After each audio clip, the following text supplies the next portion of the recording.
ఈరోజు ప్రపంచ యోగా దినోత్సవం సందర్భంగా 11వ యోగా దినోత్సవం, ప్రపంచ యోగా దినోత్సవం ఈరోజు మొత్తము ప్రపంచవ్యాప్తంగా ఈరోజు నిర్వహించడం జరుగుతోంది. మన ప్రధాని నరేంద్ర మోడీ గారు ఈరోజు 11వ యోగా దినోత్సవాన్ని పురస్కరించుకొని మన రాష్ట్రంలో విశాఖపట్నంలో 5 లక్షల మందితో ఒకేసారి యోగాను నిర్వహించడం జరుగుతుంది. కాబట్టి ఈ యోగాకి ఎంత ప్రాధాన్యత ఉందనేది మనకు నరేంద్ర మోడీ గారి ద్వారా ప్రజలకి, గ్రామీణ ప్రాంతాల నుండి కూడా అందరికీ కూడా యోగా పైన అవగాహన ఉండాలనే ఉద్దేశంతో ఈ కార్యక్రమాన్ని చేపట్టడం జరిగింది. అంతేకాకుండా యోగా అంటే కలపడం. యోగా అంటే కలపడం. ఏమేమి కలుపుతారంటే శరీరము, మనస్సు, బుద్ధిని మూడింటిని కలిపేటువంటి నిరంతర ప్రక్రియనే యోగా అంటాం. శరీరాన్ని, మనస్సును, బుద్ధిని కలిపేటువంటి నిరంతర ప్రక్రియనే యోగా అంటాం. ధ్యానం అంటే శ్వాస మీద ధ్యాసను పెట్టడాన్నే ధ్యానం అంటాం. శ్వాస మీద ధ్యాస పెట్టడాన్నే ధ్యానం అంటాం. ఈ యోగాని 5 రకాలుగా చేస్తాం. 1 ఎక్సర్సైజెస్, అభ్యాసాలు. 2 ఆసనాల ద్వారా. 3 వచ్చి ముద్రల ద్వారా. 4 వచ్చి ప్రాణాయామం. 5 వచ్చి ధ్యానం అని 5 ప్రక్రియల ద్వారా ఈ యోగాని మనం నేర్చుకుంటామన్నమాట.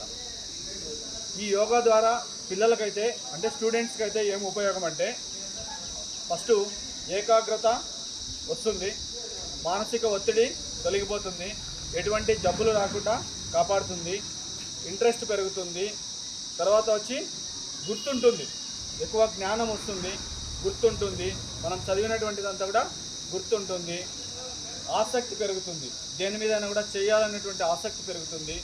అలాగే మనం చదివింది బాగా అర్థం చేసుకోవడానికి ఉపయోగపడుతుంది. మనం తీసుకునేటువంటి నిర్ణయాలు, పిల్లలు ఏదైతే నిర్ణయాలు తీసుకుంటారో వాటన్నిటికీ బాగా ఉపయోగపడుతుంది. ఇంకొకటి ఏమంటే, ఆరోగ్యవంతమైనటువంటి శరీరంలో ఆరోగ్యవంతమైనటువంటి మనస్సు ఉంటుంది. ఆరోగ్యకరమైనటువంటి దృఢమైనటువంటి శరీరంలో దృఢమైనటువంటి మనస్సు ఉంటుంది.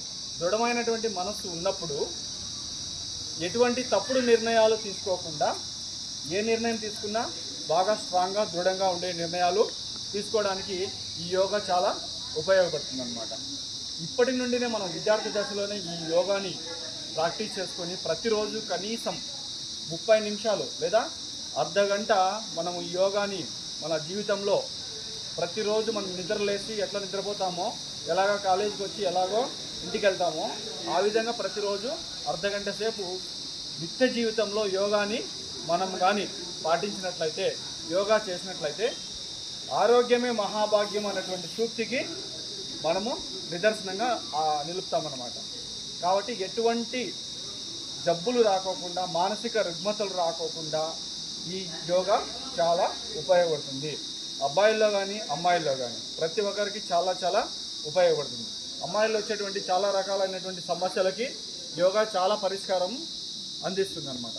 కాబట్టి ఇప్పటి నుండి మీరు ఖచ్చితంగా ప్రతిరోజు యోగాని అర్ధగంట సేపు మీరు నిత్యము ప్రాక్టీస్ చేయాలన్నమాట. అప్పుడు మనకు ఆరోగ్యంగా ఉండగలుగుతాం. ఓకేనా?